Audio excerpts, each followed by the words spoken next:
Selamat datang di Rajanya Horor. Cepat pulang sebelum azan maghrib, jangan keluyuran. Kalau melanggar, bisa diambil makhluk halus. Begitu suara ibu selalu terngiang di telinga Raka sejak kecil.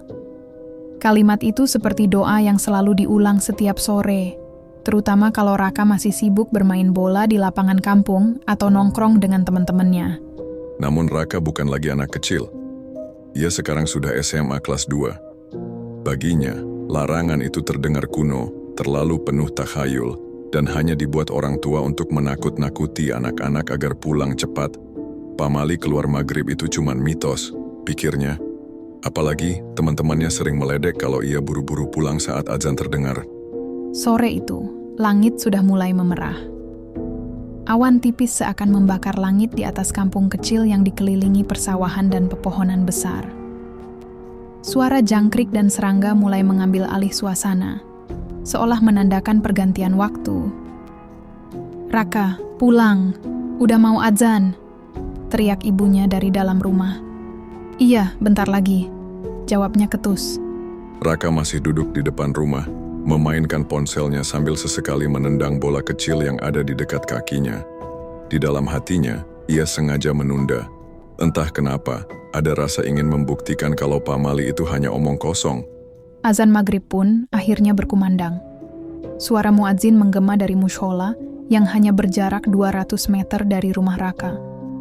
Biasanya, saat itu orang-orang bergegas masuk rumah, menutup pintu, dan menyalakan lampu.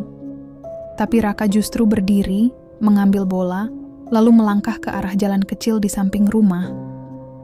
Sekali ajalah. Masa iya ada apa-apa? Suasana jalanan kecil itu mendadak terasa berbeda. Udara lebih dingin, angin berhembus membawa bau tanah basah bercampur wangi bunga Kamboja dari pemakaman desa yang berada di ujung jalan. Lampu jalan belum menyala, hanya cahaya merah keemasan dari langit sore yang semakin meredup. Raka berjalan sambil menendang bola kecilnya.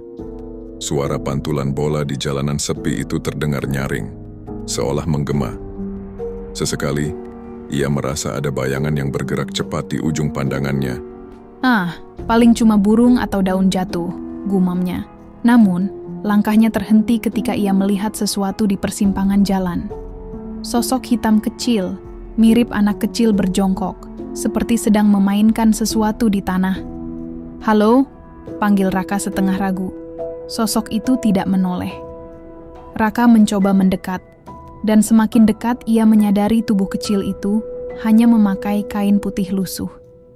Rambutnya panjang, menutupi wajah. Tangannya tampak gemetar seolah menggali tanah dengan jari-jarinya. Deg, Raka merinding. Ia mundur perlahan mencoba menelan ludah. Saat itu adzan masih berkumandang, dan tepat ketika muadzin mengucapkan hayya alal falah, sosok itu berhenti bergerak. Perlahan, ia menoleh ke arah Raka, wajah pucat, mata hitam tanpa bola mata, dan mulutnya sobek sampai ke pipi. Raka terperanjat, bola yang ia bawa terlepas dan menggelinding ke arah sosok itu. Bukannya berlari, tubuh Raka malah terpaku. Dari kejauhan ia mendengar suara ibunya yang memanggil. "Raka, ayo masuk." Seketika tubuhnya bisa bergerak. Ia langsung berlari pulang, keringat dingin membasahi punggungnya. Sesampainya di depan rumah, ia melihat ibunya berdiri di pintu sambil wajah cemas. "Kenapa kamu? Kok pucat begitu?" tanya ibunya. Nggak apa-apa, Bu," jawab Raka cepat, mencoba menutupi rasa takut. Namun malam itu Raka tidak bisa tidur. Setiap kali ia memejamkan mata, ia teringat wajah pucat dengan mulut sobek tadi. Lebih parah lagi, ia merasa ada suara yang berbisik pelan di telinganya. "Main sama aku, keluar lagi besok." Raka terlonjak, membuka mata, tapi kamar kosong. Hanya suara kipas angin berderit pelan. Sekitar pukul 2 dini hari, Raka terbangun karena suara ketukan. Tok, tok, tok. Awalnya ia kira itu dari pintu depan, tapi ternyata suara itu datang dari jendela kamarnya. Dengan hati-hati, ia melirik. Dari celah gorden, terlihat tangan kecil pucat menempel di kaca, jari-jarinya panjang dan kaku. Perlahan, tangan itu mengetuk lagi. Tok,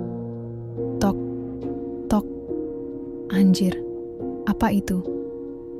Raka bergumam, wajahnya pucat pasi. Ia menarik selimut menutup seluruh tubuh berharap itu hanya mimpi. Namun suara ketukan tidak berhenti, malah semakin keras. Sampai akhirnya terdengar suara kecil, suara anak-anak yang familiar. Main sama aku. Raka membeku. Itu suara yang sama seperti bisikan di telinganya tadi. Ketukan berhenti, sunyi. Hanya suara jantung Raka yang berdetak kencang. Ia mencoba mengintip lagi ke arah jendela, namun kali ini tidak ada apa-apa. Kosong. Akhirnya, entah bagaimana, ia tertidur dengan tubuh gemetar. Keesokan harinya, saat Raka bangun, ia merasa kepalanya berat. Ibunya menatap aneh ketika melihat wajah Raka. "Kamu kenapa? Matamu kayak kurang tidur, badanmu juga dingin banget." "Biasa, Bu. Mungkin masuk angin," jawab Raka, mencoba tenang. Namun, ketika ia melangkah keluar kamar, bulu kuduknya berdiri. Tepat di bawah jendela kamarnya, ada jejak tanah basah berbentuk telapak tangan kecil, hitam dan kotor. Raka terdiam, wajahnya pucat. Ia langsung teringat larangan ibunya. Pamali keluar maghrib. Dan kini, ia merasa sudah benar-benar melanggar sesuatu yang tidak seharusnya disentuh. Matahari sore mulai tenggelam lagi. Hari itu, suasana kampung terasa biasa saja.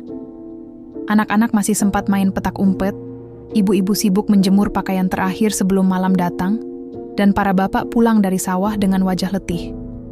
Namun bagi Raka, sore itu tidak sama. Sejak pagi, pikirannya terus dihantui oleh sosok anak kecil berpakaian putih lusuh yang ia lihat di jalan semalam.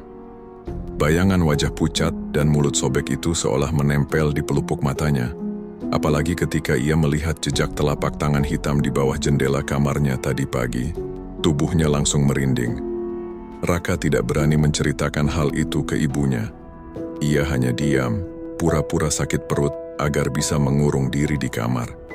Menjelang sore, ayahnya mengetuk pintu kamar. "Rak, ikut bapak ke mushola." "Ya." "Biar adem, salat berjamaah." Awalnya Raka menolak, tapi akhirnya ia ikut juga. Di mushola kecil itu, ia mencoba khusyuk, tapi konsentrasinya buyar. Saat imam membaca ayat-ayat Al-Quran, tiba-tiba Raka mendengar suara lain, lirih, tapi jelas terdengar di telinganya. "Jangan dengarkan dia, dengarkan aku saja." Raka langsung menoleh ke kanan dan kiri, namun tidak ada siapa-siapa. Jamaah semua diam khusyuk. Hanya ia yang merasa aneh. Keringat dingin mengalir di pelipisnya. Setelah salam, ia buru-buru keluar. Di pelataran mushola yang mulai remang, Raka melihat sekilas ada sosok anak kecil berlari cepat melewati pohon besar di samping mushola. Deg, dadanya berdegup kencang. "Rak, kenapa bengong?" tegur ayahnya. Enggak apa-apa, Pak." Malam itu, ibunya kembali memperingatkan. "Ingat ya, jangan keluar setelah azan maghrib. Kalau ada suara-suara yang manggil, jangan ditanggapi. Itu bukan orang." Raka hanya mengangguk. Ia sebenarnya ingin bercerita, tapi lidahnya keluh. Ada rasa takut sekaligus gengsi, namun entah kenapa, semakin ia dilarang, semakin besar rasa ingin tahunya.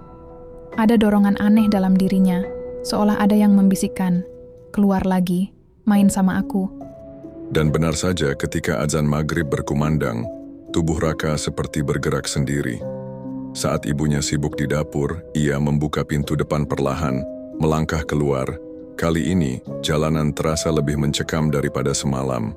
Angin berhembus membawa suara-suara aneh, mirip anak kecil yang tertawa jauh di kejauhan. Lampu jalan berkedip-kedip, seolah hampir padam. Raka berjalan ke arah pohon besar dekat persimpangan. Jantungnya berdegup, tapi ada rasa penasaran yang mendorong langkahnya. Di bawah pohon itu, ia melihat sesuatu. Boneka kecil usang, kepalanya botak, bajunya kotor penuh lumpur. Boneka itu diletakkan persis di atas akar pohon. Raka menelan ludah. "Boneka siapa ini?" gumamnya. Tiba-tiba, suara tawa anak kecil terdengar di belakangnya. "Hehehe." Raka langsung menoleh cepat, kosong. Tidak ada siapapun. Namun saat ia kembali menatap boneka itu, boneka tersebut sudah tidak ada. Hilang. Raka pulang dengan langkah terburu-buru. Begitu masuk rumah, ia langsung menuju kamar mandi untuk membasuh muka. Air dingin membuatnya sedikit tenang, namun ketika ia menatap cermin di kamar mandi, darahnya serasa berhenti mengalir. Di balik bayangan dirinya, ada sosok anak kecil berambut panjang, wajah pucat dengan mata hitam legam, sedang berdiri tepat di belakangnya. Bibir sobek itu bergerak, menggumam lirih, "Kamu sudah janji main sama aku?" Raka menjerit, menoleh ke belakang, kosong. Tidak ada siapa-siapa, nafasnya memburu, tubuhnya gemetar. Ia tahu kini, sosok itu bukan sekadar bayangan, ia sedang diikuti. Malam semakin larut. Raka berbaring di kamar menutup kepala dengan selimut. Ia berusaha memejamkan mata tapi suara-suara itu tidak berhenti. Ada suara anak kecil berlarian di depan rumah padahal sudah tengah malam. Ada suara ketukan di dinding kamarnya, berpindah-pindah tanpa henti. Dan lagi-lagi suara itu muncul di telinganya. "Besok, ikut aku. Jangan takut." Sekujur tubuh Raka kaku. Ia ingin berteriak memanggil ibunya, tapi suara tidak bisa keluar. Matanya memanas, dan tiba-tiba ia merasa selimutnya ditarik pelan dari bawah. Selimut itu terseret sedikit demi sedikit, sampai akhirnya terbuka. Dan di ujung ranjangnya, berdiri sosok anak kecil itu. Kepala tertunduk, rambut panjang menutupi wajah. Tubuhnya gemetar. Perlahan, ia mengangkat kepalanya. Senyuman lebar dengan mulut sobek terlihat jelas di wajahnya. "Ayo main sama aku." Raka menjerit keras membuat ibunya langsung masuk ke kamar. Tapi anehnya, begitu ibunya menyalakan lampu, sosok itu hilang. Ibunya memeluk Raka yang menangis ketakutan. "Sudah, Nak. Ibu sudah bilang. Jangan keluar maghrib. Kamu sudah diganggu." Keesokan paginya, ibunya memutuskan memanggil nenek tua di kampung yang dikenal bisa melihat hal-hal gaib. Namanya Mbah Rumi. Begitu masuk kamar Raka, Mbah Rumi langsung menutup mata, membaca doa-doa pelan. Setelah beberapa saat, ia membuka mata dengan wajah serius. Anak ini sudah diikuti. Bukan sembarang setan, tapi arwah penasaran. Sosok anak kecil yang mati tidak wajar, yang mencari teman untuk menemaninya di alam sana. Raka terperanjat. "Jadi, dia mau aku mati juga?" Mbah Rumi mengangguk pelan.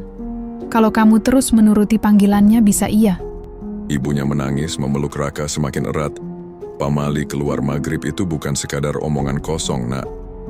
Ada dunia lain yang berjalan berdampingan dengan kita. Maghrib adalah waktu perbatasan.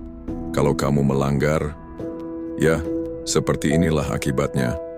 Raka hanya bisa terdiam. Sekujur tubuhnya dingin, pikirannya kacau. Ia baru menyadari. Larangan itu ada alasannya, namun semuanya sudah terlambat. Sosok itu sudah menempel padanya. Sejak Mbah Rumi datang, suasana rumah Raka tidak lagi sama. Ibunya menjadi lebih protektif, selalu memastikan pintu terkunci sebelum maghrib, menyalakan lampu-lampu rumah lebih awal, dan meletakkan air doa di beberapa sudut ruangan. Namun, gangguan itu tidak hilang, justru semakin kuat. Malam itu, Raka bermimpi berada di sebuah lapangan luas yang diselimuti kabut tebal. Ia sendirian, hanya mendengar suara kakinya yang bergesek dengan tanah basah. Lalu dari kejauhan muncul sosok anak kecil berbaju putih lusuh. Kepalanya tertunduk, rambut panjang menutupi wajahnya. Raka tahu itu sosok yang sama. "Kenapa kamu ngikutin aku?" teriak Raka dalam mimpi itu. Anak kecil itu terdiam. Perlahan ia mengangkat kepala, menatap dengan mata hitam legam. Suaranya lirih namun menusuk. "Karena kamu keluar saat waktuku datang. Kamu lihat aku. Sekarang kamu temani aku. Selamanya." Tiba-tiba tanah di bawah kaki Raka retak, berubah menjadi kubangan lumpur hitam. Dari dalam lumpur, muncul tangan-tangan pucat yang menarik kakinya. Raka menjerit, berusaha melepaskan diri, tapi semakin ia melawan, semakin kuat tarikan itu. Sosok anak kecil itu mendekat. tersenyum lebar dengan mulut sobeknya. "Ayo ikut aku." Raka menjerit dan mendadak terbangun, namun ia tidak terbangun di ranjang. Tubuhnya sudah berada di luar rumah, tepat di halaman, dengan kaki penuh lumpur. Ibunya terkejut menemukan Raka di halaman rumah menjelang subuh. "Ya Allah, Nak, kamu tidur jalan lagi." Raka bingung, tubuhnya gemetar. Ia sama sekali tidak ingat berjalan keluar. Yang ia ingat hanya mimpi mengerikan itu. Mbah Rumi dipanggil lagi. Wajahnya semakin serius setelah melihat kaki Raka yang penuh lumpur. Ini sudah berat. Dia bukan cuma mengganggu dalam mimpi, tapi sudah menarikmu ke alamnya. Kalau tidak segera dihentikan, arwah itu bisa benar-benar membawamu pergi. Raka merasa darahnya membeku mendengar itu. "Terus aku harus gimana, Mbah? Jangan pernah lagi keluar maghrib. Jangan pernah menanggapi suaranya.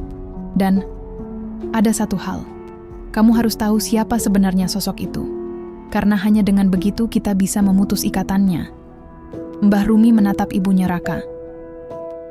"Bukankah dulu pernah ada kejadian anak hilang di kampung ini? Sekitar 15 tahun lalu?"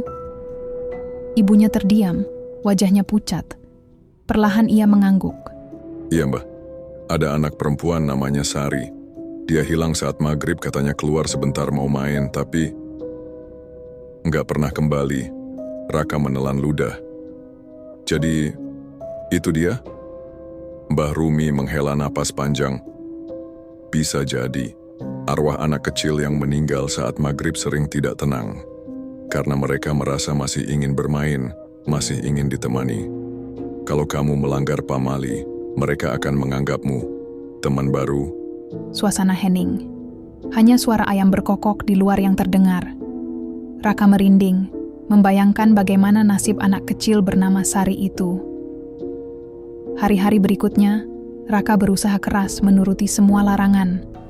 Begitu azan maghrib, ia masuk kamar, berdoa, dan menutup telinga. Namun gangguan itu tetap datang. Kadang ia mendengar suara ketawa anak kecil di depan pintu. Kadang ia melihat bayangan berlari di sudut matanya. Bahkan sekali waktu, saat ia sedang makan malam bersama keluarga, kursi kosong di meja makan bergeser sendiri. Seakan ada yang duduk. "Main sama aku?" Suara itu berbisik, hanya terdengar oleh Raka. Raka hampir gila. Pada malam ketiga, gangguan mencapai puncaknya. Sekitar pukul 1 dini hari, listrik di rumah tiba-tiba padam, gelap total. Raka terbangun karena mendengar suara bola menggelinding di kamarnya. Duk, duk, duk. Dengan gemetar, ia meraba-raba mencari senter. Namun sebelum sempat menyalakannya, ia mendengar suara kaki kecil berlari di sekitar kamarnya. "Main. Ayo main." Suara itu semakin dekat. Tiba-tiba, sesuatu menarik kakinya dengan keras.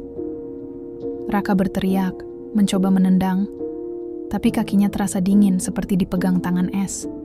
Dengan panik ia berhasil menyalakan senter. Cahaya kuning senter langsung menyorot ke ujung ranjang, dan di sana sosok anak kecil itu duduk sambil memeluk bola kotor penuh lumpur. Wajahnya pucat, matanya hitam penuh kebencian, dan mulut sobeknya menyeringai lebar. "Aku sudah bilang, kamu temani aku." Seketika, pintu kamarnya terbanting keras.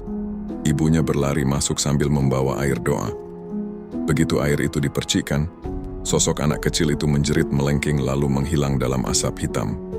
Raka terduduk lemas. Napasnya memburu, tubuhnya basah oleh keringat dingin. Keesokan paginya, Mbah Rumi kembali datang. Ia tampak murung. Sosok itu sudah terlalu lama terikat di sini. Tidak cukup hanya dengan doa. Kita harus lakukan ritual khusus untuk mengantarkannya pergi. Tapi apa, Mbah? Tanya Ibu Raka. Ritual itu harus dilakukan di tempat dia pertama kali muncul, di persimpangan jalan dekat pohon besar itu. Dan waktunya tepat saat maghrib. Raka langsung pucat. "Itu pamali, Mbah. Keluar maghrib. Memang. Tapi kalau tidak dilakukan, arwah itu tidak akan pernah lepas darimu. Dan cepat atau lambat, ia akan benar-benar menyeretmu pergi." Suasana rumah hening, hanya terdengar detak jam dinding. Pilihannya jelas, hadapi bahaya besar saat maghrib, atau terus hidup dalam ketakutan yang bisa berakhir dengan kematian. Raka menelan ludah, wajahnya pucat pasi. Tapi dalam hati kecilnya, ia tahu. Ia tidak punya pilihan lain. Hari itu, Raka tidak bicara sepatah kata pun. Ia duduk di kamarnya, memandang langit sore yang mulai memerah, merasakan detak jantungnya sendiri semakin cepat. Mbah Rumi datang lebih awal, membawa perlengkapan ritual, dupa, air doa, dan beberapa butir garam kasar. Ibunya ikut mempersiapkan segalanya dengan wajah tegang. Ritual ini tidak bisa salah sedikit pun, kata Mbah Rumi. Kalau ada yang salah, arwah itu bisa semakin marah. Raka mengangguk, meski tubuhnya gemetar hebat. Ia tahu malam ini ia harus menghadapi sosok yang sudah menghantuinya 3 malam terakhir. Maghrib hampir tiba. Raka, ibunya, dan Mbah Rumi berjalan ke persimpangan jalan dekat pohon besar. Tempat pertama kali Raka melihat sosok itu. Angin berhembus dingin, membawa aroma tanah basah dan bunga Kamboja dari pemakaman. Saat mereka mendekat, Raka merasakan hawa aneh di sekelilingnya. Bayangan gelap bergerak cepat di pinggir jalan, membuat bulu kuduknya merinding. Suara tawa anak kecil terdengar jauh di kejauhan, namun jelas menembus telinganya. Tenang, nak. Jangan lihat ke samping, jangan menoleh. Fokus ke doa, kata Mbah Rumi sambil menyalakan dupa. Raka menggenggam tangan ibunya erat-erat. Kehadiran sosok itu, tepat saat matahari tenggelam, langit berubah merah keunguan. Dari arah pohon besar terdengar suara bola kecil digulirkan di tanah. Duk, duk, duk. Raka menahan napas. Sosok itu muncul perlahan dari kegelapan. Anak kecil berbaju putih lusuh, rambut panjang menutupi wajah, mulut sobek menyeringai. Matanya hitam legam menatap tajam ke arah Raka. Main sama aku. Suaranya terdengar mengiris udara malam. Raka gemetar, tapi ia tetap menatap ke depan, mengikuti perintah Mbah Rumi. Ibunya mulai membacakan doa-doa pelindung dengan suara lantang. Dupa dan garam diterapkan di sekitar mereka membentuk lingkaran pelindung. Arwah itu semakin mendekat menembus bayangan gelap di sekitar. Angin dingin menerpa wajah Raka seperti ratusan tangan menyentuh kulitnya. Sosok anak itu melompat-lompat mencoba memecah lingkaran pelindung yang dibuat Mbah Rumi. "Aku mau dia!" teriak sosok itu, suaranya berubah menjadi jeritan menakutkan. Mbah Rumi mengayunkan tangannya, menebar garam di udara sambil terus membaca doa. Ibunya Raka meneteskan air doa ke tanah. Setiap kontak dengan doa itu membuat sosok itu menjerit melengking dan mundur beberapa langkah. Namun semakin lama, Raka merasakan tarikan di tubuhnya. Seakan ada tangan es mencengkeram kakinya, mencoba menyeretnya ke arah gelap. "Jangan takut, nak. Fokus," teriak Mbah Rumi. Raka menutup mata dan memusatkan pikirannya hanya pada doa yang dibaca Mbah Rumi. Ia merasakan tarikan itu semakin lemah, hingga akhirnya sosok itu berhenti di tengah jalan. Sosok itu berdiri diam beberapa detik, menatap Raka dan ibunya. Perlahan, ia menunduk. Wajahnya terlihat sedih, bukan marah. Matanya yang hitam seolah mulai berkabut, mulut sobeknya menutup sedikit demi sedikit. "Selamat tinggal, teman baru." Bisik suara itu pelan, sebelum akhirnya tubuhnya memudar seperti asap tipis, hilang ke udara malam. Raka terjatuh ke tanah, tubuhnya lemas. Ibunya memeluknya erat, menangis, sementara Mbah Rumi membersihkan sisa-sisa ritual dengan air doa dan garam. "Sudah selesai, dia pergi," kata Mbah Rumi. Wajahnya tampak lelah, tapi tenang. "Sekarang, kamu harus selalu hormati waktu maghrib. Itu perbatasan dunia nyata dan dunia gaib. Jangan pernah melanggar lagi." Raka mengangguk, masih terengah-engah menyadari bahwa selama ini ia telah bermain dengan sesuatu yang terlalu berbahaya. Beberapa hari setelah ritual, suasana rumah kembali normal. Raka tidak lagi merasa diawasi atau diganggu.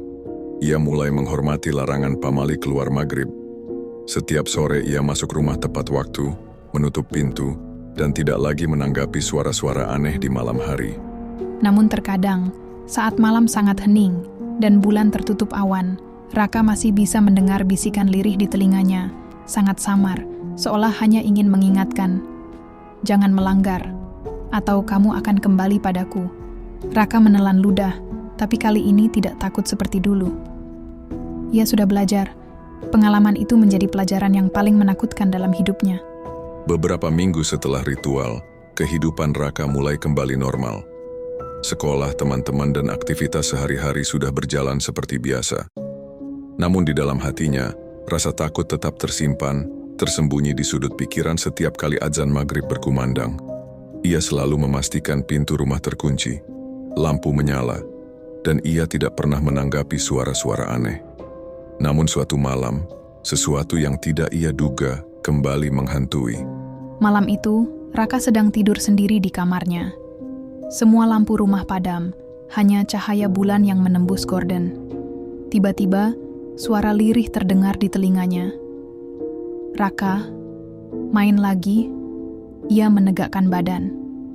Suara itu familiar, sama seperti sosok anak kecil berwajah pucat dan mulut sobek. Jantungnya berdegup kencang. Tubuhnya gemetar, tapi ia berusaha tetap tenang. Ia menyalakan lampu kamar dan memeriksa sekeliling. Kosong. Namun saat ia menatap ke cermin, bayangan di belakangnya membuatnya terpaku. Sosok anak kecil itu berdiri, menatap tajam, tersenyum dengan mulut sobeknya, yang kini tampak lebih menyeramkan. Raka menelan ludah, tapi kali ini ia tidak menjerit. Ia menunduk, menutup mata, dan mengingat doa-doa yang diajarkan Mbah Rumi. "Kenapa? Kamu tidak takut lagi?" Suara anak itu terdengar, lebih lembut namun tetap menakutkan. Raka membuka mata perlahan, menatap sosok itu. "Karena aku sudah belajar, aku tahu batasanmu. Aku tidak akan melanggar lagi."